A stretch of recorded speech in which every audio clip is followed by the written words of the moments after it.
BJP leader Tejendra Pal Singh Bagga को पंजाब और Haryana court से राहत मिल गई है। जस्टिस अनूप चिटकारा ने रात बग्गा की दरख्वास्त पर अपनी रिहाइशगाह पर हंगामी बुनियादों पर समाअत की और बग्गा की गिरफ्तारी पर 10 मई तक के लिए रोक लगा दी। इससे पहले मोहाली की अदालत ने बग्गा के खिलाफ गिरफ्तारी का वारंट जारी किया था। 1 अप्रैल को बग्गा के खिलाफ FIR दर्ज की गई थी। बग्गा ने 30 मार्च को दिल्ली के वज़ीर-ए-आला अरविंद केजरीवाल की रिहाइशगाह के बाहर बीजेपी युवा मोर्चा के एहतजाज के दौरान मुतनाज़ तबसरा किया था।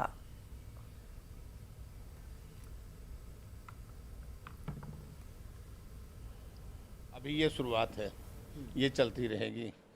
एक से हम निपटेंगे, दूसरा आएगा, तीसरा आएगा। केजरीवाल शुरू से ही डरता है, घबराता है तेजिंदर से, और आज से नहीं, जब से पहली बार चीफ मिनिस्टर बना था उसके पहले से ही ये आतंकित रहता था। इसके गलतियों को तेजिंदर शुरू से उजागर करता रहा है और इसने कोशिश भी की थी तेजिंदर को अपने साथ लेने की, अपनी पार्टी में लेने की।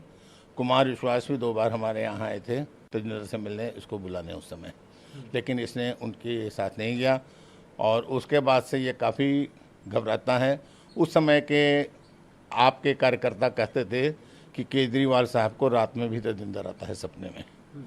तो ये तो सिलसिला है, चलता रहेगा जब तक केजरीवाल सत्ता में है या सुधर नहीं जाता, ये अपने आप में चलता रहेगा।